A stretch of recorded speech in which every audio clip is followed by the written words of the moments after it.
नमस्कार, आप देख रहे हैं न्यूज वॉच इंडिया और मैं हूं आपके साथ सत्यम गौर। आपको बताते चले कि गुजरात का जो चुनावी रण है वो शुरू हो चुका है और आज वोटिंग भी हुई है और अब वोटिंग थम गई है।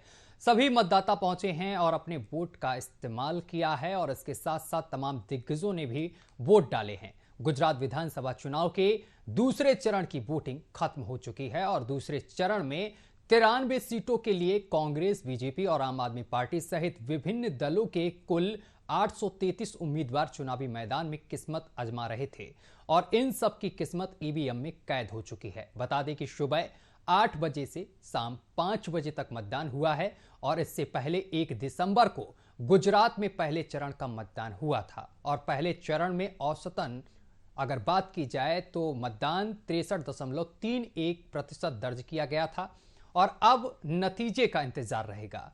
वोटों की गिनती हो चुकी है और अब माफ करिएगा, वोटों की गिनती जो है वो 8 दिसंबर को होगी और अब नतीजों का इंतजार है।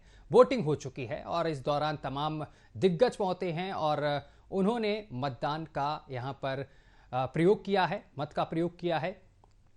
आपको बताते चले कि कांग्रेस ने पूरी ताकत झोंकी हुई थी इस चुनाव में, लगातार प्रचार प्रसार किया और इसके साथ साथ आम आदमी पार्टी ने भी तमाम वादे किए और इस दौरान तमाम लोग यहां पर पहुंचे हैं और उन्होंने अपने मत का प्रयोग किया है। आपको बताते चले कि कांग्रेस ने वादा किया जनता से कि 500 रुपए में गैस सिलेंडर और 10 लाख सरकारी नौकरी देने का जनता से वादा किया और इन्हीं सभी मुद्दों को लेकर कांग्रेस कहीं ना कहीं चुनाव मैदान में उतरी और जनता को लुभाने की कोशिश की गई। 4 लाख कोविड मुआवजा देने का वादा, 10 लाख रुपए तक का मुफ्त इलाज का वादा कांग्रेस की तरफ से किया गया। आम आदमी पार्टी की अगर बात की जाए तो 300 यूनिट मुफ्त बिजली, 3000 रुपए बेरोजगारी भत्ता और 10 लाख सरकारी नौकरियां, ये आम आदमी पार्टी के मुख्य मुद्दे रहे। इस बार कहीं ना कहीं आम आदमी पार्टी दिल्ली के मॉडल को गुजरात में लाने की कोशिश की, लेकिन जनता ने इन सभी मुद्दों को देखते हुए क्या कुछ किया है, किसको वोट किया है, ये फिलहाल 8 दिसंबर को पता चलेगा जब नतीजे आएंगे। फिलहाल वोटिंग हो चुकी है। दोनों चरणों के जो मतदान थे वो समाप्त हो चुके हैं। गुजरात में दूसरे दौर का महादंगल अब खत्म हो गया है और गुजराती दंगल में किसका होगा मंगल, ये 8 दिसंबर को पता चलेगा। बीजेपी के गढ़ में त्रिकोणीय मुकाबला देखने को मिला है। गुजरात विधानसभा चुनाव के दूसरे चरण की वोटिंग खत्म हो चुकी है और दूसरे चरण में 93 सीटों के लिए गुजरात में मतदान हुआ है और 93 सीटों के लिए कांग्रेस, आम आदमी पार्टी, बीजेपी सहित विभिन्न दलों के कुल 833 उम्मीदवार चुनावी मैदान में थे।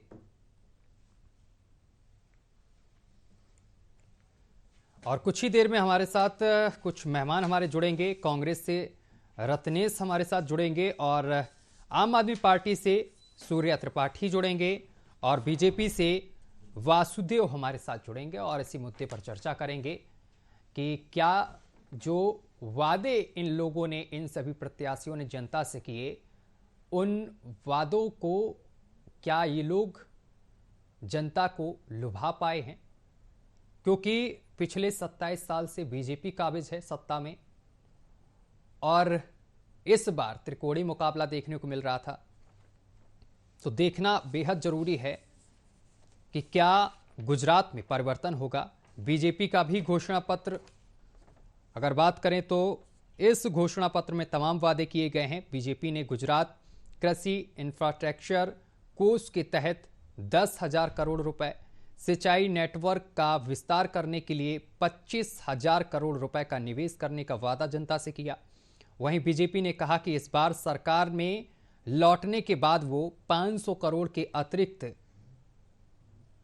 बचे से गौशालाओं को मजबूत करेंगे और 1000 अतिरिक्त मोबाइल पशु चिकित्सा इकाई स्थापित की जाएंगी और दक्षिण गुजरात और सौराष्ट्र में एक सी फूड पार्क बनाने का वादा ये जनता से किया।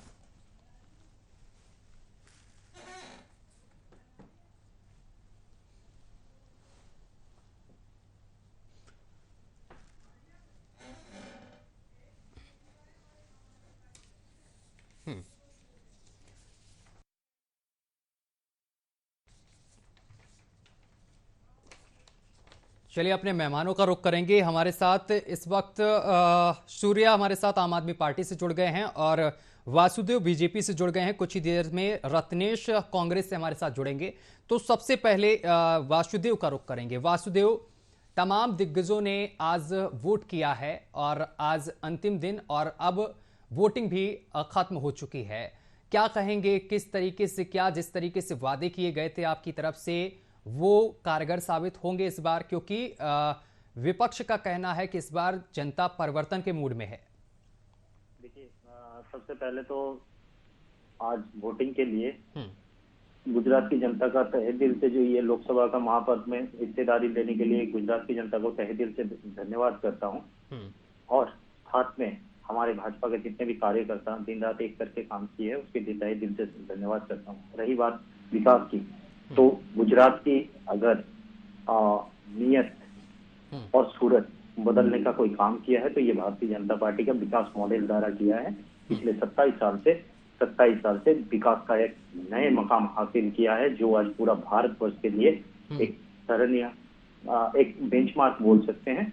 तो उस मुद्दे को लेके हम जनता के बीच में थे और जनता भी बढ़ चढ़ के इसमें हिस्सेदारी लिए है और जनता ने भी मन बना लिए हैं कि इस बार फिर से भाजपा का सरकार। अच्छा वासुदेव, आपको नहीं लगता है कि महंगाई को लेकर विपक्ष ने कहीं ना कहीं जनता को भुनाने की कोशिश की? जिस तरीके से बढ़ती महंगाई देखने को मिली, और इसको लेकर अगर आम आदमी पार्टी की बात की जाए, क्योंकि आम आदमी पार्टी के प्रवक्ता बैठे हुए हैं, तो उन्होंने 3,000 रुपए बेरोजगारी भत्ता और 300 यूनिट मुफ्त बिजली और 10 लाख नौकरियां, यानी कि बेरोजगारी भी कहीं ना कहीं इस बार मुद्दा रहा है। ये सारे वादे किए। तो एक चीज और यहां पर मैं साफ कर देता हूं, जो केजरीवाल जी हैं वो लिखकर भी दे आए वहां पर एक चिट्ठी में कि सरकार बन रही है तो आम आदमी पार्टी की बन रही है, क्योंकि यहां पर जनता बेहद त्रस्त है, बेरोजगारी बहुत है, महंगाई बहुत है, ये तमाम मुद्दे रहे। तो क्या लगता है जिस तरीके से आम आदमी पार्टी ने अपना वादा किया जनता से, क्या इन वादों पर जनता यहाँ की मुखर होगी?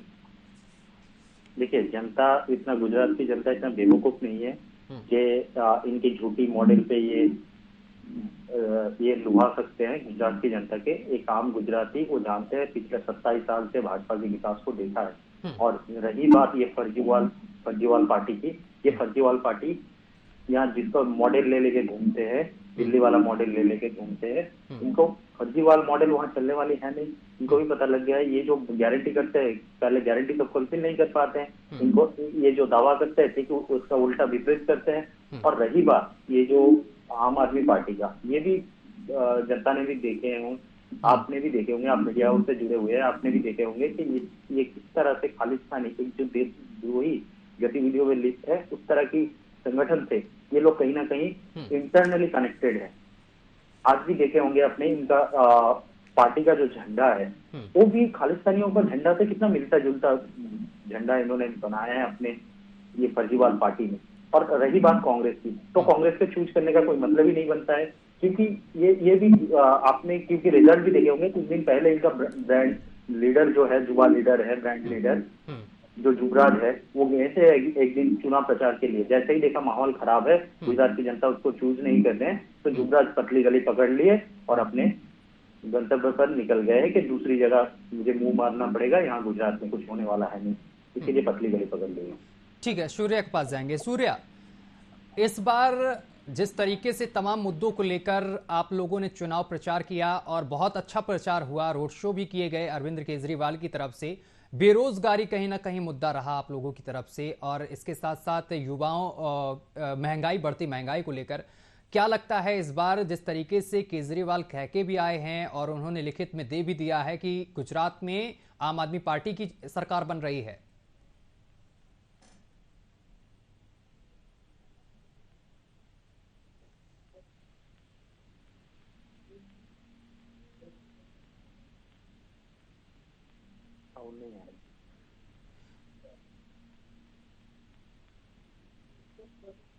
नहीं आ रही है। सूर्य, आवाज नहीं आपकी आ रही है, हमारे पास तक पहुंच नहीं पा रही है। रत्नेश के पास पहुंचेंगे। रत्नेश, काफी मेहनत, ठीक है, हाँ जी, बोलिए अब।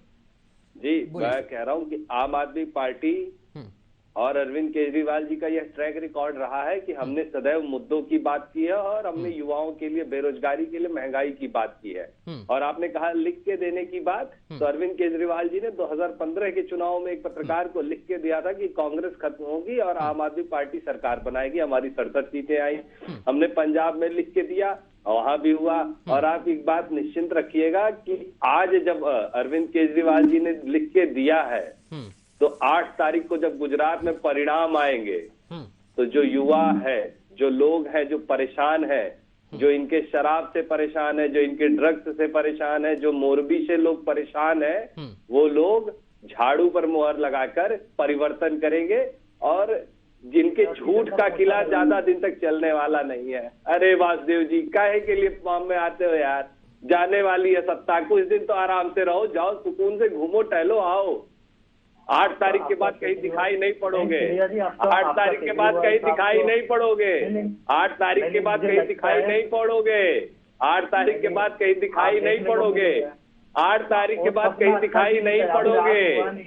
8 तारीख के बाद दिखाई नहीं पड़ोगे। आज जिस तरीके से इनके नेता नरेंद्र मोदी जी ने रोड शो, वोट डालने जाते वक्त रोड शो करते हुए जाते हैं, भारतीय जनता पार्टी के झंडे लहराते हैं। इनमें अमरावली का इनका जिला प्रमुख खुली गाड़ी में शराब लेकर जाता है। तो इन्होंने आखिरी दिन तक एक नाकामयाब कोशिश की है अपने हवाई खोखले किले को बचाने के लिए, लेकिन गुजरात की जनता बेहद समझदार है और वो इस बार अरविंद केजरीवाल जी के मुद्दों पर मुहर लगा चुकी है और वोट दे चुकी है। और आप देखिएगा जब परिणाम आएंगे तो आम आदमी पार्टी प्रचंड बहुमत के साथ, पूर्ण बहुमत के साथ गुजरात में सरकार बनाएगी और गुजरात के लोगों को एक बेहतर विकल्प के रूप में, एक बेहतर शासन के रूप में आगे बढ़ाएगी। ठीक है, वासुदेव जवाब दीजिए, फिर इसके बाद रत्नेश के पास। देखिए, इन्होंने बड़ी अच्छी मुद्दा बताई कि दारू, आओ और पियो पार्टी का जो प्रवक्ता साहब है, ये बड़ी सूर्या जी, ये आओ और पियो पार्टी बड़ी चालाकी से बोल रहे थे कि हम दारू बांटेंगे नहीं, दारू के ऊपर बड़ी भाषण देने चले थे। सुन लीजिए उसमें भी मिर्ची लग रहा है, सुन तो लीजिए कम से कम। आप बताओ ना, अगर क्वेश्चन किया तो सुन देंगे भी क्षमता रखी है ना। आपको पता है ना कि आपका पोल खुलने वाली है, उसके लिए तो आप डिस्कस करोगे। कम से कम सुन लो कम से कम। ये मंदिर के सामने ठेका खोल के एक के साथ एक ओवर फ्री बांटेंगे, केजरीवाल मॉडल है। आपको आप यहाँ पे मंदिर में खोलोगे, गुरुद्वारा में खोलोगे, और आप कुछ नहीं, दारू के ऊपर भाषण देने चले और मोटा माल कमा के जो बैठे हैं खा के, उसके ऊपर भी कुछ बोल दीजिए कि दारू का कैसे मोटा। आप नहीं, आओ और पियो पार्टी से आपका कुछ हिस्सा है कि नहीं है? सूर्या भी आपको कुछ हिस्सा मिला है कि नहीं? आपको कुछ शेयर मिला है कि नहीं? नहीं, हिस्सा मिला कि नहीं? ठीक है, आपको हिस्सा मिला कि नहीं? कितना कमाया? 75 लोगों को शराब पिला के माल कमाने में कितना माल कमाया? ये नहीं, वो तो तिहाड़ में नमूना है ना आपका। तिहाड़ में आपका नमूना है ना। जिला प्रमुख दारू लेके घूम रहा था, आपका तिहाड़ में नमूना है ना। ठीक है सर, ठीक है, वापस आएंगे। ठीक है रत्नेश के पास।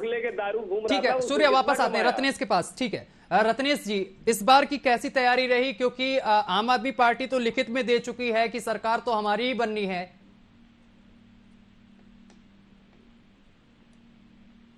रत्नेश जी तक आवाज नहीं पहुंच पा रही। एक बार फिर से संपर्क साधने की कोशिश करेंगे।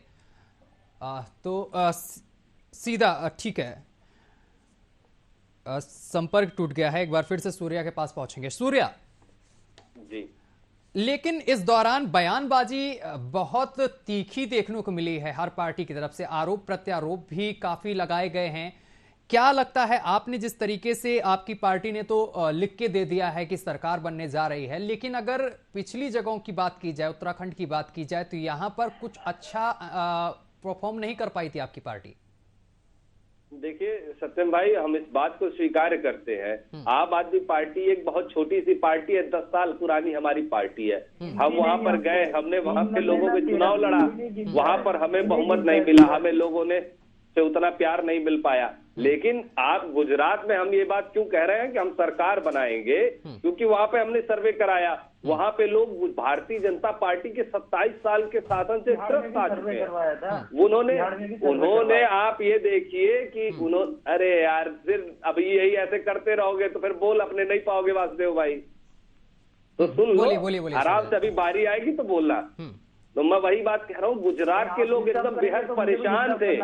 इन्होंने पूरे यहाँ पे युवाओं से जब हमारी बात हुई, वहां पे हमने युवाओं से बात किया तो युवाओं ने कहा कि इतने पेपर फूटते हैं लेकिन कार्रवाई नहीं होती।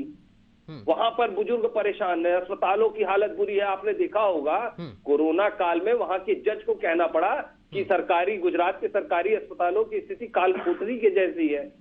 तो ये सारी चीजें थी। आज जनता ने जब ऊब चुकी थी, इनके सामने जनता के सामने कोई विकल्प नहीं मिल रहा था कि किसके पास जाए। एक तरफ कांग्रेस थी, एक तरफ भाजपा थी, दोनों एक ही थाली के चट्टे बट्टे इलू इलू करने वाली पार्टियां थी। अब जब अरविंद केजरीवाल जी के रूप में उनको विकल्प मिला है, तब उन्होंने अरविंद केजरीवाल जी को हाथों हाथ लिया है और यह स्पष्ट कर दिया। आज जब वोटिंग चल रही थी और सारी जगहों से हमारे कार्यकर्ता, हमारे नेता हमें बता रहे थे, तो उससे यह साफ स्पष्ट पता चला है कि भारतीय जनता पार्टी का जो हवाई किला है वो आज जनता ने झाड़ू चलाकर ध्वस्त कर दिया है। चलिए ठीक है, हमारे साथ रत्नेश भी जुड़ गए हैं। रत्नेश, पार्टी की तरफ से कोई दिग्गज जो है ज्यादा प्रचार करने नहीं पहुंचा गुजरात में, जबकि पिछली बार की अगर बात की जाए 2017 की तो काफी करीब रहे थे जीत के आप लोग। क्या इस बार भुना पाएंगे जनता को? देखिए सत्यम, मैं पहले भी कहता रहा हूं कि इस बार हमने हवाई बातें करने की अपेक्षा हमने जनता के बीच जाकर काम किया है, क्योंकि वोटिंग जनता को करनी है और जनता ने वोटिंग पिछले 2 चरणों में कर दी है और जनता ने किस्मत को, सभी प्रत्याशियों की किस्मत को ईवीएम में कैद कर दिया है। मैं अभी जब आम आदमी पार्टी के प्रवक्ता को सुन रहा था तो मुझे बड़ा आश्चर्य हुआ कि ये इतना दम फूंक के कहे हैं, अरविंद केजरीवाल ने लिख के दे दिया, फलाना कर दिया, धमाका कर दिया, और ये बीच बीच में किसी को बोल रहे थे 8 तारीख के बाद नजर नहीं आओगे। कहीं ऐसा ना हो सत्यम भाई कि 8 तारीख बाद ये खुद गायब हो जाए और जैसे उत्तर प्रदेश में इनको जमानत पार्टी का तगड़ा मिला वैसे गुजरात में न मिल जाए। सुनिएगा, अरे सुनिएगा सूर्या जी, आप लोग काफी टाइम 20 मिनट आप लोग बोले हैं, मैं बीच में नहीं बोला। ठीक है। दूसरा परम भ्रष्टाचारियों की पार्टी के लोग कह रहे हैं कि हम विकास करेंगे। इन्होंने जनता को ये नहीं बताया युवाओं को कि कितना रोजगार देंगे, किस विभाग में रोजगार देंगे। अगर ये इतना ही संजीदा है तो मैं पूछ रहा हूं कि इनके पास गुजरात पब्लिक सर्विस कमीशन में पिछले 5 सालों में कितनी वैकेंसी अलॉट की जानी थी, इसका डेटा आम आदमी पार्टी और भाजपा दोनों के प्रवक्ता बता दें। किसी के पास नहीं होगा। ये ग्राउंड पे जाके कोई काम ही नहीं करते, बस बड़ी बड़ी बातें आके चैनल पे रेल देना, ठीक है, लोगों के बात में बड़े बड़े वादे सुना देना और वादे के बाद कांटा से कोई कहता हमने फलाना कर दिया। मैं तो कई आम आदमी पार्टी के प्रवक्ताओं से पूछ चुका हूं कि भैया उन 5 विद्यालयों का नाम बता दो जो आपकी सरकार में शुरू हुए हो और आपकी सरकार में बन के तैयार हो गए हो, और उस विद्यालय का नाम बता दो जिसको मेलियाना ट्रंप आई थी देखने। आज एक चैनल पर इन्हीं की पार्टी के प्रवक्ता बैठे थे, वो बताने लगे कि हमने फलाना किया, महिला थी, लेकिन वो ये नहीं बता पाई कि वो 5 विद्यालय कौन थे। तो ऐसे लोग आके बड़ी बातें करेंगे, बड़ी बातें, और वो भी मैं तो सुनता हूँ पूरी आम आदमी पार्टी जो है वो ब्रह्मा जी के मानस पुत्रों से भरी पड़ी है। वो सब जान जाते हैं भविष्य में होने वाला क्या है। इनका एक नेता गिरफ्तार। अच्छा रत्नेश ठीक है, ये आंकड़े तो आपने गिना दिए, ठीक है, चलिए ये चीज मैंने मान ली, लेकिन जो ये बेतुकी बयानबाजी हुई है इससे भी क्या कुछ फर्क पड़ेगा क्या इस चुनाव में? क्योंकि बहुत ज्यादा बयानबाजी देखने को मिली है। आज ही एक बयान कांग्रेस के वरिष्ठ नेता शंकर सिंह बघेला का सामने निकल कर आया, उन्होंने कहा है मौत का सौदागर प्रधानमंत्री को बता दिया है। इससे भी क्या चुनाव में असर पड़ेगा, इस तरीके की जो बयानबाजी होती हैं देखिए शंकर सिंह वाघेला जो है उनका यह व्यक्तिगत बयान होगा। कांग्रेस पार्टी कभी ऐसे बयानों का समर्थन नहीं करती। नहीं, तमाम बयान दिए हैं। इससे मेरा पहले मेरा मैं याद दिलाता हूँ पार्टी रत्नेश होती जी, मेरा व्यक्तिगत। इससे पहले भी तमाम बयान दिए गए हैं। राष्ट्रपति को राष्ट्रपत्नी, तमाम तरीके के बयान दिए गए जाता है कि इस तरह की बयानबाजी करे, इनका राजमाता लिख लिख के देते हैं। अरे महोदय, इन्हीं इन्हीं आप उन चीजों को क्यों नहीं करते जब सुब्रमण्यम स्वामी सोनिया गांधी जी के खिलाफ अशोभनीय शब्दों का प्रयोग करते हैं। आप तो इस देश के प्रधानमंत्री ने सदन में पूर्व प्रधानमंत्री को गूंगी बहरी औरत बोला था।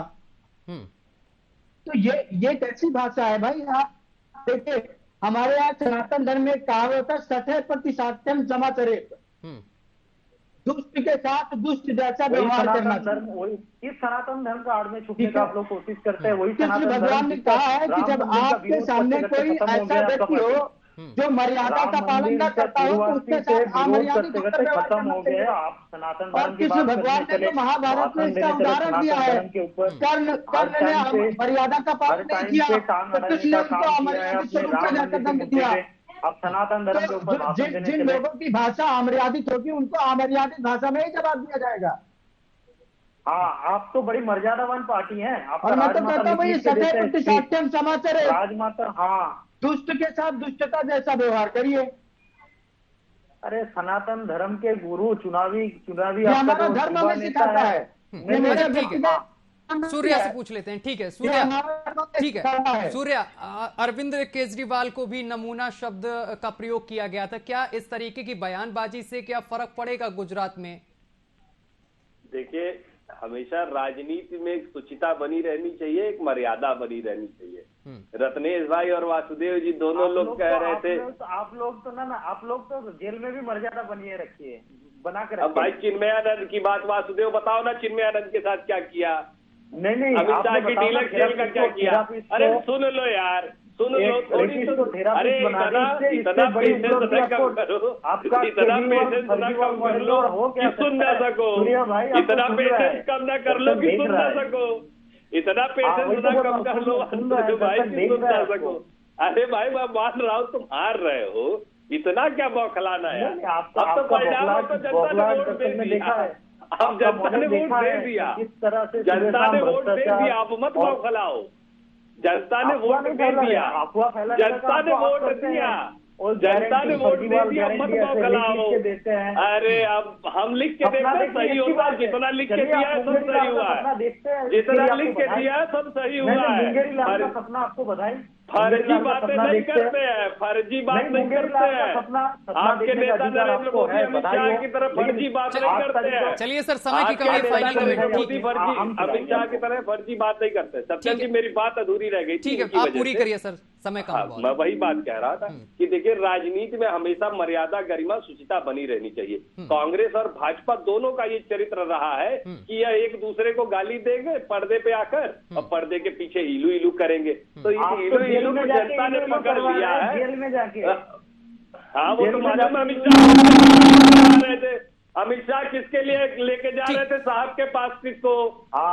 ये बताओ ना, साहब के पास अमित शाह किसको लेके जा रहे थे? सर समय की कमी है। ठीक है रत्नेश जी फाइनल कमेंट। रत्नेश जी फाइनल कमेंट। सत्यम जी सर, इनका एक प्रदेश के विधानसभा चुनाव में मुख्यमंत्री का प्रत्याशी वो भारतीय जनता पार्टी में चला जाता है। इनकी पार्टी का, आम आदमी पार्टी के राष्ट्रीय संयोजक से कहता है कि भाजपा के खिलाफ बनाए गए किसी गठबंधन में शामिल नहीं होंगे। ये कौन सा इलू इलू है? ये लंदन वाला इलू इलू है कि अमेरिका वाला इलू इलू है? ये इलू करते हैं। वही तो बता रहे। अरे तुम्हारा तो सीएम कैंडिडेट चल गया, तुम्हारा तो सीएम कैंडिडेट चला गया, तुम्हारा तो सीएम कैंडिडेट चला गया। अरे ये बताओ, कर्नल सर तुम्हारे सीएम कैंडिडेट भाग गया। रत्नेश जी ठीक है सर, समय की बेहद कमी, माफी चाहेंगे आप तीनों मेहमानों से। आज बहुत कम समय मिला, इस वजह से तीनों मेहमानों का बहुत बहुत शुक्रिया हमारे साथ जुड़ने के लिए। रत्नेश जी आपका भी बहुत बहुत शुक्रिया। और वासुदेव आपका भी बहुत बहुत शुक्रिया, और सूर्य आपका भी बहुत बहुत शुक्रिया हमारे साथ जुड़ने के लिए, तमाम बातचीत करने के लिए।